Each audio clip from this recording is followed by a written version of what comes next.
এই যে মুরব্বী সাহেব আপনাদেরকেই বলছি,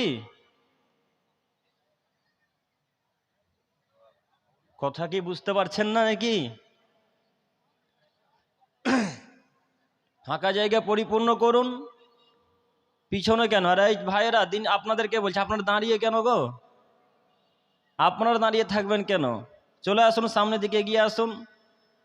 আপনাদের এই গ্রামে দেখি একটু, এটা আমাকে দিন তো। এটা এই দেখুন, একটু দেখুন। আপনারা নাম দিয়েছেন চাঁদপুর মাদ্রাসা শিশু শিক্ষা কেন্দ্রের উন্নতিকল্পে আজি মুসান জালসা ৩৬তম বার্ষিকী সমাবেশ।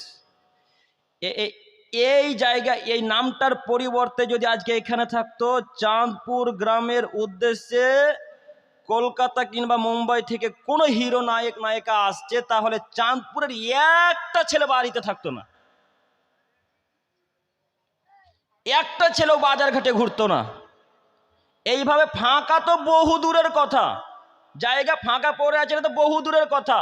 যে ছেলেগুলো এখন ফুচকার স্টলে ফুচকা খাচ্ছে ওর গার্লফ্রেন্ডকে নিয়ে, ওই ছেলেটা বলতো বাঁশের কিসের প্রয়োজন, ওরা লাথি মেরে ভেঙে চৌচির করে, এমনিতেই তো মানুষ আটে না। যে আজকে যেহেতু এটা বিরাট ধর্মীয় একটা জালসা, এখানে আল্লাহ এবং রাসূলের কথা চলবে, তাই তো সে মূল্য করে না, মূল্য দেয় না কথার। ও তো আসলে বোঝে না আমি মুসলিম না খ্রিস্টান। ও তো মনে করছে শুধু 5 ওয়াক্ত এই জুমার দিনে সালাত আদায় করব আর ঈদের দিনে সালাত আদায় করবো, এর নাম মুসলিম। জি না, এর নাম মুসলিম নয়। সম্মানিত দিনী ভাই, আপনাকে আমি আবারও অনুরোধ করছি, আপনি দয়া করে দাঁড়িয়ে থাকিয়েন না। আপনি বিশ্বাস করুন, যতক্ষণ পর্যন্ত আমি এই চেয়ারের উপরে থাকব ততক্ষণ পর্যন্ত একটা বাক্য কোরআন এবং হাদিসের বাইরে বলবো না।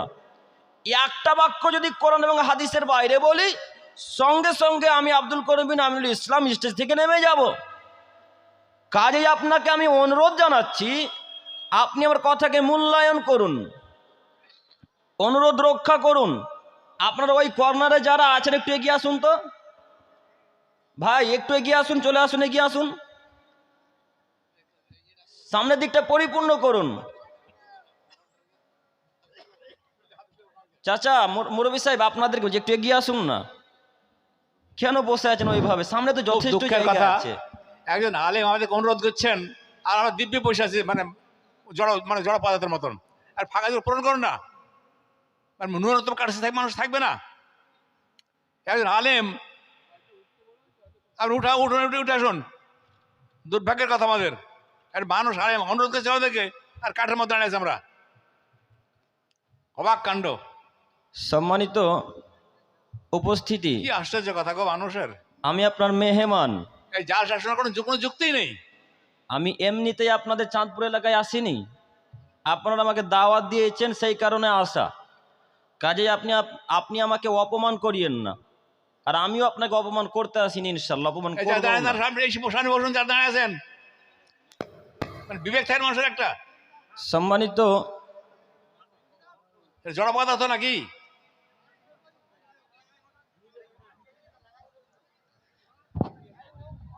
সম্মানিত উপস্থিতি, বলছিলাম যে আপনি একটু নিজেকে মানুষ মনে করে চুপচাপ পাথরের মতো বসে থাকুন।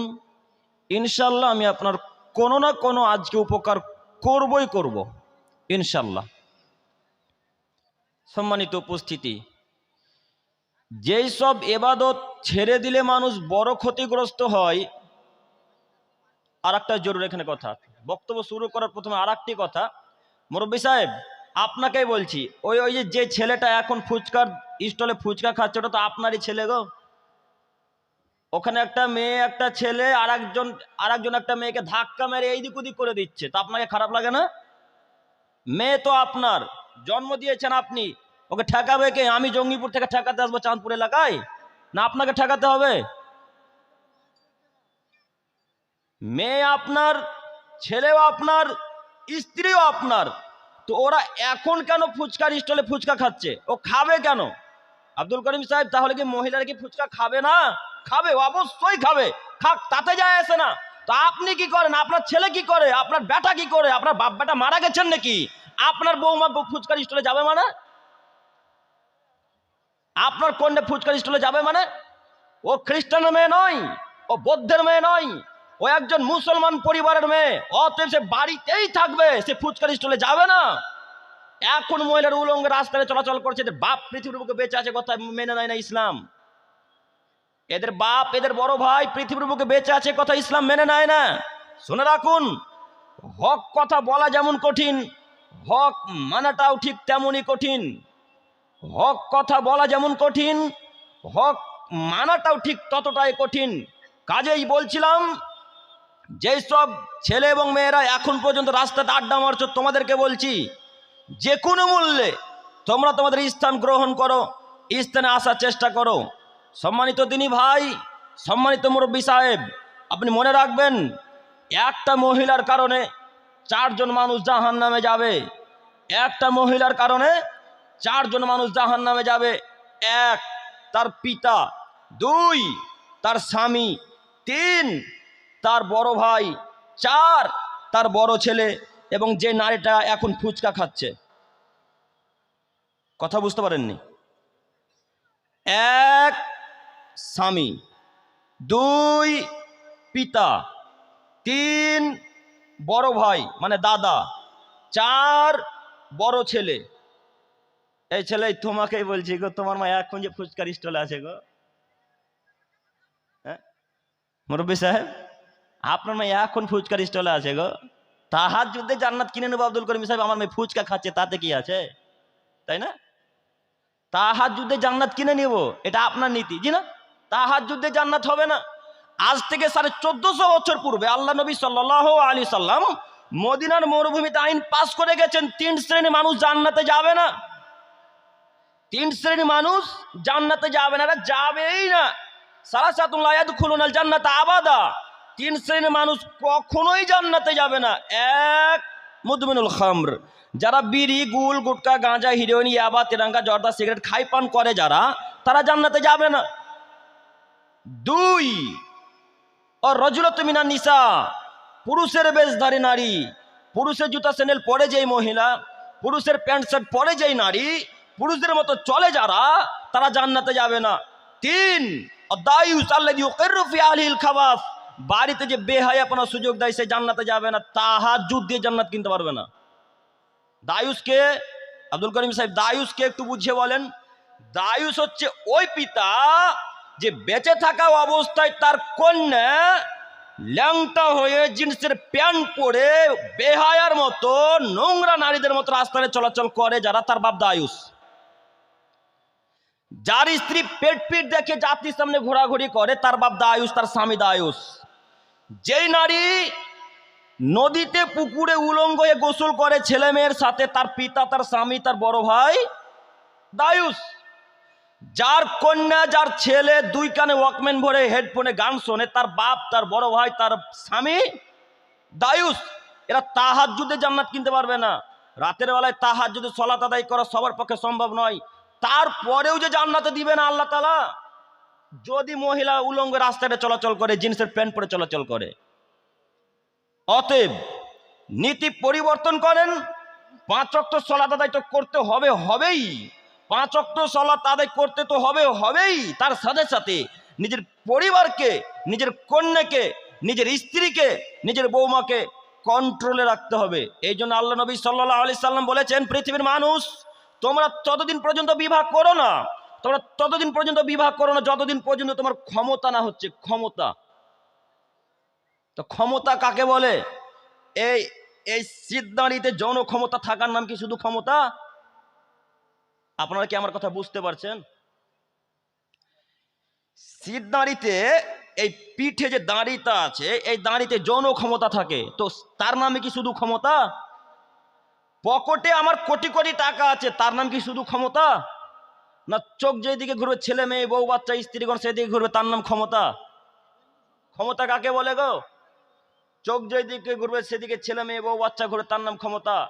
এই জন্য আল্লাহ নবী বলেছেন, তোমরা বিবাহ করো না, তোমরা বিবাহ করো না, তোমরা বিবাহ করো না। সিয়াম থেকে থেকে থেকে, রোজা থেকে থেকে থেকে নিজের যৌন ক্ষমতাকে নষ্ট করে দিয়ে তোমরা বিবাহ করো না। কেন? তোমার ক্ষমতা হয়নি। যার ক্ষমতা হয়নি সে বিবাহ করবে না, যার ক্ষমতা হয়নি তার নিজের স্ত্রীকে কন্ট্রোলে রাখা, সে বিবাহ করবে না। যার ক্ষমতা হয়নি স্ত্রীকে কন্ট্রোলে রাখা, সে বিবাহ করবে না। বলো যুবক, তুমি বিবাহ করলে কেন? তোমার স্ত্রী, তোমার কন্যা, তোমার মেয়ে রাস্তাঘাটে উলঙ্গ করে গোসল করবে, ওই টিউবওয়েলের সামনে গোসল করবে। সারা পৃথিবীর মানুষ, বাস চালক, টোটো চালক, ভ্যান চালক, অটো চালক, যত পৃথিবীর রাস্তা দিয়ে মানুষ যাতায়াত করে, সবাই তোমার মাকে দেখে, সবাই তোমার বোনকে দেখে, সবাই তোমার দিদিকে দেখে, সবাই তোমার স্ত্রীকে দেখে। তোমার মা কি ফিরি? তোমার বাপ কি মোহর আদায় করেনি তোমার মায়ের জন্য? তোমার মা কারো বাজারে, তোমার মা কারো কন্ট্রোল ওই গোসল করে খোলামেলা জায়গায়, তোমার বাপের লজ্জা হয় না? তোমার মার লজ্জা হয় না? তোর বংশের লজ্জা নেই? তোমার মা কারো খোলামেলা জায়গায় গোসল? তুমি কি হিন্দু বাচ্চা? তুমি কি খ্রিস্টান? তুমি কি বৌদ্ধ? তোমার মা একজন মুসলিম পরিবারে জন্মগ্রহণ করেছে, ও তোমার বাপের স্ত্রী। অতএব তোমার বাপ শুধু হক আদায় করবে, সারা পৃথিবীর মানুষ নয়। তোমার বাপ শুধু হক আদায় করবে, সারা পৃথিবীর মানুষ নয়। তুমি মনে রাখো যুবক, আমার বাপ মোহর আদায় করে বিবাহ করে নিয়ে এসেছে বহরমপুর থেকে আমার মাকে। অতএব শুধু আমার বাপ আমার মাকে দেখবে, আমার চাচাতো ভাই দেখবে না, আমার চাচাও দেখবে না, আমার খালাতো ভাই দেখবে না, আমার খালুও দেখবে না। কথা ক্লিয়ার হয়নি মনে হয়? মোহর আদায় করে বিবাহ করেছি কোথা থেকে? আমি বহরমপুর থেকে। কথার কথা। তো 20,000 22,000 টাকা দিয়ে মোহর আদায় করে, আমার রক্ত পানি করা টাকা দিয়ে তাকে জায়েজ করে নিয়ে এলাম। তো এসে আমার গ্রামবাসী আমার স্ত্রীকে দেখবে না, আমি দেখবো গো? বুঝতে পারেননি কথা? কে দেখবে একটু বলেন, কথা হ্যাঁ হু দেন। যে মোহর আদায় করেছে সে দেখবে। তো এখন যার মেয়ে রাস্তাঘাটে ঘুরছে, যারা স্ত্রী, সে কে দেখছে? ওকে কে ঠকাবে এখন? ওকে কে ঠকাবে এখন? সম্মানিত মুরব্বী সাহেব, আপনি বিশ্বাস করুন, আপনাকে প্রথমেই বলেছি, যতক্ষণ পর্যন্ত স্টেজে থাকবো একটা বাক্য করেন এবং হাদিসের বাইরে বলবো না। আপনি শুধু কথার সাথে কথা মিলিয়ে নেন না, শুধু মিলিয়ে নেন। বলছিলাম, নীতি পরিবর্তন করেন, এইভাবে চলাচল করে জান্নাত হয় না। আল্লাহ যেন আমাদের সকলকে বোঝার তৌফিক দান করে, সকলে বলি আল্লাহুম্মা আমিন। সম্মানিত উপস্থিতি, আমরা আমাদের বিষয়ের দিকে গিয়ে যাচ্ছি। যেই সব ইবাদত ছেড়ে দিলে মানুষ বড় পাপী হয়,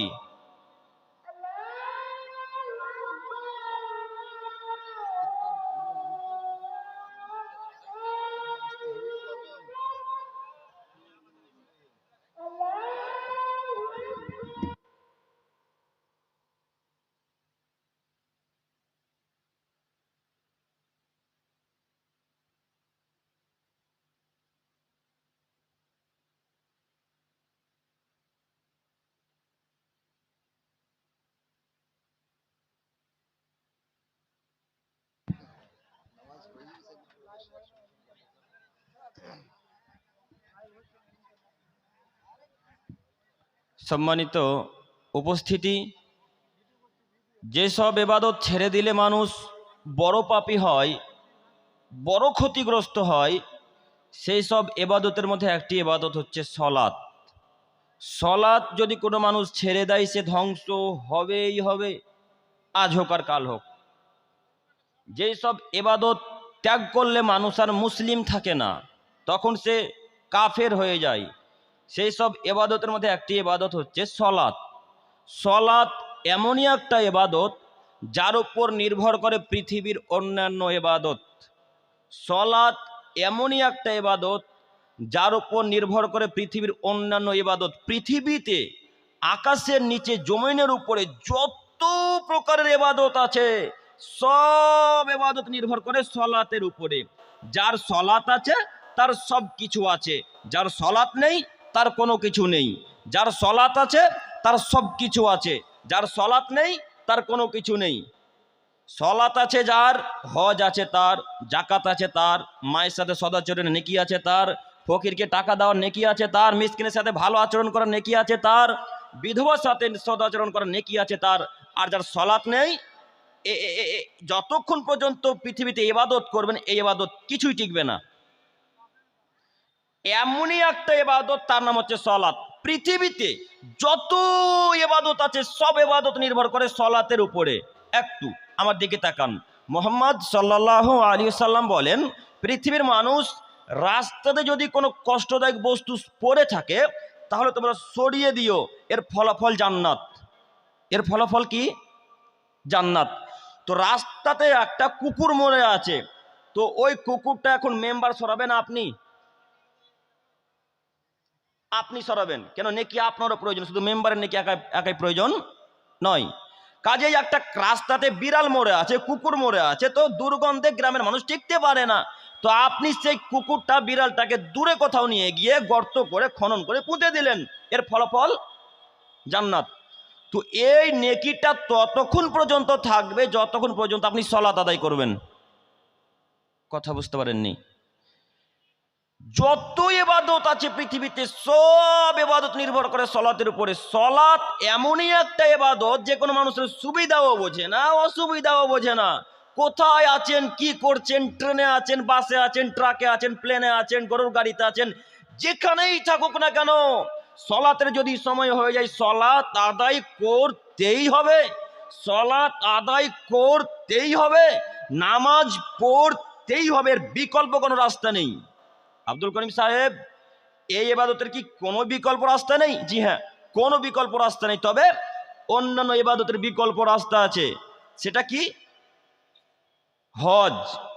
যদি কোনো মানুষ হজে যাওয়ার জন্য প্রস্তুতি গ্রহণ করে, আর ঠিক হজে যাওয়ার পূর্বে কিছুদিন আগে তার শরীর খারাপ হয়ে গেছে, তো এখন এই হজের কাগজপত্র, টাকা পয়সাগুলো এমন একটা ব্যক্তিকে দিবে যে পূর্বে আগে হজ করেছে। ওই ব্যক্তিকে যদি টাকা পয়সা কাগজপত্র দিয়ে দেয়, আর ওই লোকটা যদি হজ করে দেয়, তাহলে ওই লোকটা হজ করে সাফা মারওয়া ঘুরে, মক্কা মদিনা ঘুরে, হজ করে যত নেকি পাবে, যে লোকটা টাকা পয়সা কাগজপত্র দিল সেও তত নেকি পাবে। এই দেখুন হজের বিকল্প রাস্তা। সিয়ামেরও বিকল্প রাস্তা আছে। সিয়াম মানে রোজা, রোজারও বিকল্প রাস্তা আছে। কিভাবে? আমি অসুস্থ, আমাকে ডাক্তারবাবু রোজা রাখতে নিষেধ করেছে, বা যে অসুখ আছে আমার, রোজা রাখলে অসুখ আরো বেড়ে যাবে, এরকম যদি ভয় থাকে, তাহলে আপনি এমন একটা ব্যক্তিকে দেখবেন যে আপনার জন্য সিয়াম পালন করবে। আপনি তাকে সাহারি খাওয়াবেন, ইফতারি করাবেন, ও সারাদিন সিয়াম রেখে সাহারি খেয়ে যত নেকি পাবে, আপনি তাকে ইফতারি করিয়ে সাহারি খাওয়িয়ে তত নেকি পাবেন। এই দেখুন সিয়ামের বিকল্প রাস্তা। কিন্তু সালাত এমনই একটা ইবাদত যার কোনো বিকল্প রাস্তাই নেই। আপনি 3 বছর থেকে প্যারালাইসিসে পড়ে আছেন, তো আপনি যদি এখন বলেন আপনার স্ত্রীকে, রহিমা আমার পরিবর্তে সালাতটা আদায় করে দাও, তো হবে? হবে গো? হবে না। সালাত এমনই একটা ইবাদত যার উপর নির্ভর করে পৃথিবীর অন্যান্য ইবাদত। সব ইবাদত নির্ভর করে সালাতের উপরে। কাজেই সারা পৃথিবীর মানুষকে বলছি, সালাত যে কোনো মূল্যে আদায় করতে হবে। ট্রেনের উপরে আছেন, এত ভিড়, ঠেলে ঠেল মানে না, মানুষে হাঁটে না, পা রাখার জায়গা নেই, এমত অবস্থা যদি সালাতের সময় হয়ে যায়, ওই অবস্থাতেই সালাত আদায় করতে হবে। ওযু করে সালাত আদায় করতে হয়, পানি নেই, তায়াম্মুম করে সালাত আদায় করতে হবে। আব্দুল করিম সাহেব, তায়াম্মুম করার জন্য মাটি প্রয়োজন, মাটিও নেই, কিভাবে সালাত আদায় করব? বিনা ওযুতে, বিনা তায়াম্মুমে সালাত আদায় করতে হবে। পরিষ্কার পরিচ্ছন্ন কাপড় পরে সালাত আদায় করতে হয়, পরিষ্কার পরিচ্ছন্ন কাপড় নেই, পেশাব পায়খানা লেগে আছে, ওই কাপড় পরেই সালাত আদায় করতে হবে। আব্দুল করিম সাহেব, পরিষ্কারও কাপড় নেই, অপরিষ্কারও কাপড় নেই, এখন কিভাবে সালাত আদায় করব? উলঙ্গ হয়ে সালাত আদায় করতে হবে। সালাত আদায় করতেই হবে, উলঙ্গ হয়েও সালাত আদায় করতে হবে। সালাতের ব্যাপারে কোনো আপোষ নেই। যে কোনো মূল্যে সারা পৃথিবীতে যেখানে যারা মুসলিম হিসেবে বসবাস করছে, তাদেরকে আমি অনুরোধ করছি, যে কোনো মূল্যে 5 ওয়াক্ত সালাত আদায় করবেন। যে কোনো মূল্যে, যতই কোটি টাকা দামের কাজ থাকুক না কেন, যতই বিপদ আসুক না কেন, যে কোনো মূল্যে আপনাকে সালাত আদায় করতে হবে। সালাত আদায় একমাত্র করে না পাগলেরা, সালাত একমাত্র আদায় করে না খ্রিস্টানেরা, সালাত একমাত্র আদায় করে না ইহুদিরা, সালাত একমাত্র আদায় করে না অমুসলিমরা, বেধর্মীরা, সাঁওতালেরা, ডোম চামারেরা। তো এখন যারা মুসলিম হিসেবে এই পৃথিবীর বুকে বেঁচে আছে, যারা সালাত আদায় করে না, এরা কি ইহুদি খ্রিস্টানের থেকেও খারাপ? এরা কি পাগলের থেকেও খারাপ? সালাত আদায় করে না কেন? করবে না কেন? কেন করবে না? সালাত যে কোনো মূল্যে আদায় করতে আল্লাহ এবং আল্লাহ রসুল বলেছেন, আমি কি দিয়ে বুঝাবো আপনাদেরকে? সম্মানিত মুরব্বী সাহেব, যে কোনো মূল্যে আপনাকে সালাত আদায় করতে হবে। আপনি একটু বোঝার প্রয়োজন মনে করেন, বোঝার চেষ্টা করেন। মহান আল্লাহ তাআলা বলেন, ফাখলাফা মিন বাদিহিম খালফ, পৃথিবীর মানুষ তোমরা শোনো, অতঃপর তাদের পরে এলো অপদার্থের দল, আদাউস সালাত, যারা তাদের সালাতকে, নামাজকে নষ্ট করলো। অত্তাবাউ শাহওয়াত, যারা তাদের কুপ্রবৃত্তির অনুসরণ করলো। ফাসাউফা ইয়ালকাউনা গাইয়া, আমি আল্লাহ তাআলা অচিরেই তাদেরকে ভ্রান্ত পথের শাস্তি ভোগ করাবো। একটু আমার দিকে তাকান, একটু আমার দিকে তাকান। মুরব্বী সাহেব নিচে দিকে মুখ করে থাকিয়েন না, একটু আমার দিকে তাকান। প্রথম বাক্যে আল্লাহ বলছেন ফা খালাফা মিন বাদিহিম খালফ, পৃথিবীর মানুষ যারা সলাত আদায় করে না তারা অপদার্থ, যারা সলাত আদায় করে না তারা অশিক্ষিত, যারা সলাত আদায় করে না তারা নির্লজ্জ মানুষ, যারা সলাত আদায় করে না তারা অশিক্ষিত মানুষ। বলেন এই বাক্যের ব্যাখ্যা আপনাকে আমি কি দিয়ে বুঝাবো, কি দিয়ে বুঝাবো? সে যত বড়ই শিক্ষক হোক, সে যত বড়ই চেয়ারম্যান হোক, সে যত বড়ই এমপি হোক, মেম্বার হোক না কেন, যদি সলাত আদায় না করে সে অশিক্ষিত, সে বর্বর, সে নির্লজ্জ, সে বেহায়া। কথা আমি বলিনি, আজ থেকে 1450 বছর পূর্বে আল্লাহ তাআলা বলেছেন। আজও এই আয়াত কোরআন মাজিদের মধ্যে আছেন, তিনি বলছেন ফা খালাফা মিন বাদিহিম খালফ, অতঃপর তাদের পরে এলো অপদার্থের দল। আদাউস সলাত, যারা তাদের সলাতকে নষ্ট করলো, মানে যারা সলাত আদায় করলো না, সলাত আদায় পড়লো না, যারা নামাজ পড়লো না, যারা তারা অশিক্ষিত মানুষ। এবং যারা কুপ্রবৃত্তির অনুসরণ করে তাদেরকে আমি আল্লাহ জাহান্নামে দিব। কুপ্রবৃত্তি কাকে বলে? মন মতো চলে যে জাহান্নামে যাবে সে, ইচ্ছা মতো চলে যে জাহান্নামে যাবে সে, মন যা বলে তাই করে যে ব্যক্তি, সে জাহান্নামে যাবে। এটাই হলো কুপ্রবৃত্তির অনুসরণ করা। অন্তর বলছে মাগরিবের সলাত আদায় করিস না রে আব্দুল করিম, চ একটু বাজার থেকে ঘুরে আসি। অন্তর বলল চ একটু বাজার থেকে ঘুরে আসি, তাই অন্তরের কথা মেনে আপনি বাজার ঘুরতে চলে গেলেন, মাগরিবের সলাত আদায় করলেন না, এখন ফলাফল জাহান্নাম। অন্তরের মোতাবিক চলবে যে, এ অন্তরকে ঠেকা যে খুবই কঠিন একটা কাজ, অন্তরকে ঠেকাই খুব কঠিন। অন্তর বলছে এখন একটা বিড়ি খাই, খুব ঠান্ডা লেগেছে, জি খুবই ঠান্ডা লাগছে, একটা বিড়ি মারতেই হবে, নাহলে গরম শরীর ধরছে না। এই অন্তর যেটা বললো সেই যে ব্যক্তি করলো সে জাহান্নামে যাবে। একথা মুহাম্মদ সাল্লাল্লাহু আলাইহি সাল্লাম বলেন, একথা আল্লাহ তাআলা বলেন। জনগণকে আমরা বোঝাতে পারলাম না, কি দিয়েই বা আমরা বোঝাবো? যে সমস্ত এলাকাতে বড় বড় আলোচক, বড় বড় মানে প্রতিষ্ঠানের আলোচনা যেখানে হয়, অনেক লোক, লাখ লাখ কোটি কোটি লোক, মানুষে আঁটে না, এই মাথা থেকে ওই মাথা দেখা যায় না, সেই সব জায়গাতে যারা বক্তব্য দিতে আসে তারা প্রায় বেদাতি বক্তা, প্রায় বেদাতি বক্তা। 1.5-2 ঘন্টা আলোচক সাহেব আলোচনা করছেন, তো 1.5-2 ঘন্টার মধ্যে একটা কোরআনের তরজমা নেই, একটা হাদিসের ব্যাখ্যা নেই, কিংবা একটা হাদিসের তরজমা নেই। 2 ঘন্টার মাথাতে যখন সভাপতি সাহেব একটা কাগজ ধরিয়ে দিচ্ছেন যে আলোচক সাহেব আপনার আর 5 মিনিট সময় আছে, তখন আলোচক সাহেব বলছেন জনগণকে উদ্দেশ্য করে, জনগণ আজকে তোর হাদিস কোরআনের আলোচনা করা হলো না, সামনে বছর যদি দাওয়াত দেন তো এসে হাদিস কোরআনের আলোচনা করব। লেন এবার 2 ঘন্টা ধরে এতক্ষণ পর্যন্ত হাদিস কোরআনের আলোচনাই নাকি হয়নি, আরো 2 ঘন্টা সময় লাগবে ওকে, তো দিয়ে দেন না ওকে 4 ঘন্টা। ও কি বললো 2 ঘন্টাতে? 2 ঘন্টার ভেতরে যদি একটা আয়াতের ব্যাখ্যা করতো, একটা আয়াতের তরজমা করতো, সেইখানে যদি বলতো লক্ষ লক্ষ কোটি কোটি মানুষের মাঝে যদি বলতো যারা সলাত আদায় করেন তারা অশিক্ষিত মানুষ, যারা সলাত আদায় করেন তারা অশিক্ষিত মানুষ, যারা সলাত আদায় করেন তারা অশিক্ষিত মানুষ, লক্ষ কোটি মানুষের মাঝে একটা মানুষ তো হেদায়েত পেত না? একটা মানুষ তো পেত। সেখানে শুধু পীরের ঘটনা চলে, কেসা কাহিনী চলে, বড় পীরের ঘটনা চলে, মেজ পীরের ঘটনা চলে, ওই ছোট পীরের ঘটনা চলে, দাদা কি করেছে, বাপ কি করেছে, রাস্তাতে কি ঘটেছে, বাসের সাথে কি ঘটেছে, সেই ঘটনা বলে। ওর ঘটনা বলার কি প্রয়োজন? কথা কি আমি আপনাদেরকে বোঝাতে পেরেছি? রাস্তাতে কি ঘটেছে না ঘটেছে সেই আলোচনা এই স্টেজে সেই করার কি প্রয়োজন? বাইরে গিয়ে আপনি 10 ঘন্টা করেন না রাস্তাতে কি ঘটেছে না ঘটেছে। সম্মানিত উপস্থিতি, কাজেই বলছিলাম যাকেই দাওয়াত দেন, যেখানকারই আলোচক হোক না কেন, বক্তা হোক না কেন, যে কোনো মূল্যে দাওয়াত দেওয়ার আগে আগে যাচাই বাছাই করেন যে সত্যি সত্যি কি কোরআন হাদিসের আলোচনা করে, না শুধু কেসা কাহিনী এসে বলে। যদি শুধু কেসা কাহিনী বলে এমন বক্তা, এমন আলোচককে দাওয়াত দিবেন না। জরুরি আবেদন, জরুরি অনুরোধ। সম্মানিত মুরব্বী সাহেব, বলছিলাম মনকে ঠেকাতে হবে যে কোনো মূল্যে, অন্তরকে বাধা দিতেই হবে, অন্তরকে ঠেকাতেই হবে। অন্তর বলছে এখন বিড়ি খাবো, বিড়ি পান করবো, তাই অন্তরের কথা মতো বিড়ি পান করলেন। সম্মানিত মুরব্বী সাহেব, এখন পকেট চেক করলে এখনো পকেটে বিড়ি পাওয়া যাবে। যে কথা কি ভুল হচ্ছে আমার? এখন এখানে হয়তো 1,500 মানুষ আছে কি 1,000 মানুষ আছে, 1,000 মানুষের মধ্যে যদি পকেট চেক করা হয় তো ইনশাল্লাহ কারোর না কারোর পকেটে বিড়ি পাওয়া যাবেই যাবে, যাবে না? যাবে। আচ্ছা আপনি বলেন তো এটা কিসের অনুষ্ঠানে এসেছেন আপনি গো? বই মেলা দেখতে এসেছেন কি না ফুলের মেলা? কত সুন্দর করে লেখা আছে যে বিরাট ধর্মীয় জালসা, বিরাট ধর্মীয় জালসা, আর সেই স্থানে বিড়ি গুল গুটকা পকেটে। ছি ছি ছি ছি ছি, লজ্জা হয় না? খারাপ লাগে না একটুকু? একটুকু হায়া হয় না? একটুকু ইতস্তবোধ হয় না? বোধগম্য তো করা উচিত, একটু একটু তো লজ্জা থাকা দরকার যে আমি পবিত্র একটা স্থানে যাচ্ছি, সেখানে বিড়ি নিয়ে যাবো। ছি ছি ছি ছি ছি, এটা হয় কি করে? এটা মুসলমানের পক্ষে কিভাবে সম্ভব? হয় কি করে? অসম্ভব হতে পারে না, কাল্লা, কখনো নহে।